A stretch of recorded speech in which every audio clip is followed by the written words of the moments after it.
and I'm gonna put the spotlight squarely on Denzel Mims. A lot of storylines going on with the team right now. Obviously, um, the positivity that we've seen in Zach Wilson this past week, the expectations that we have for Elijah Moore when he's fully healthy and back.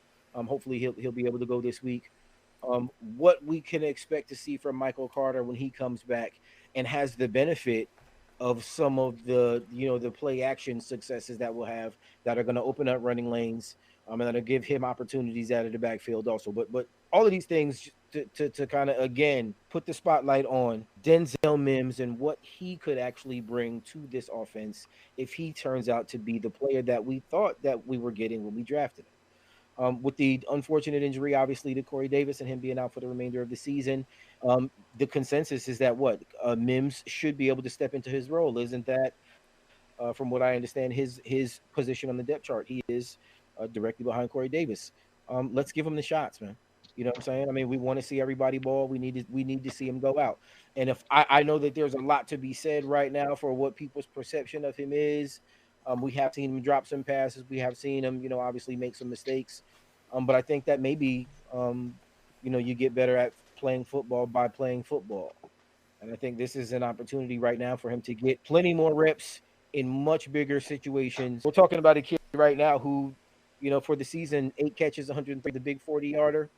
So that 133 doesn't actually, I mean, it doesn't jump off the page, but I think that the kid can ball. We talked about the physical attributes. We talked about the height, speed, weight. We talked about the blocking. We talked about the tenacity. We talked about the yards after the catch and how that's probably one of the best parts of his game. Denzel Mims was in a think that having someone like that uh, elevate himself and step into the role, it changes what it is that we need to look for when it comes to how it is that we continue to add talent. And we have a lot of holes. I think answering that question with Denzel Mims really could be a big deal for us. Now, I know that with so much that's going on right now, Denzel Mims, I don't know. I wanted to just kind of bring that in because I think this will be the game where, if they are going to be serious about seeing where he's at, they'll give him the reins and they'll let him run. What do you guys think? Denzel Mims isn't maybe necessarily the flashiest name, but in the scheme of what we're trying to look at, what do you think? Jimmy, you tee it up first. I really wanted him to do well. I reviewed a lot of his tape at Baylor, and he was very underutilized there for how prominent of a role he had. They really misused him. Like he can do so much more than just go routes, and not a Robbie Anderson copy.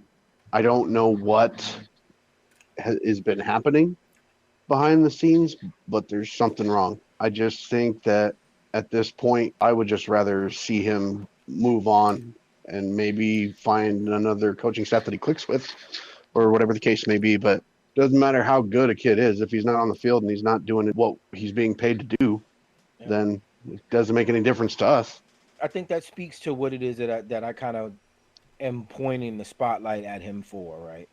Because it's not like they're going to cut him, right? He's not. They're not going to cut him now. Almost, and I mean, I don't want to have this parallel to a difficult situation, but how we talked about Sam, needing to have time to play and to develop and all of this, and Zach same thing. They need time to. I mean, wide receiver is not necessarily an easy position to come into and play well, especially when you're a kid that comes from an offense that is really kind of limited with how it's designed and how it's schemed, and then to the NFL, and now in your second offense with what I'm sure probably has to be a lot more intricacies than what it is that we were playing in, just because of the flexibility in it. He's not there yet, and this next couple of games is going to be an opportunity for him to show. But point well taken. Because if he doesn't play well, yeah, he's out of here. CJ, what do you think? Yeah, I completely agree. I mean, I just feel like if you're just not going to use the kid, then you know what? Release the kid, cut the kid, let him go someplace where they're going to give him an opportunity to play. I still hold out hopes that maybe over these next 5 games, Denzel Mims will show us something and play at a level that's going to force him to keep him here. That's going to force Michael LaFleur and Robert Saleh to have to inject him in this offense a little bit more. So Lowell Lichmore was actually in the comments saying that maybe he was drafted to fit Gase's system and he just doesn't fit this system. So I don't know. That could also be a possibility. Possible.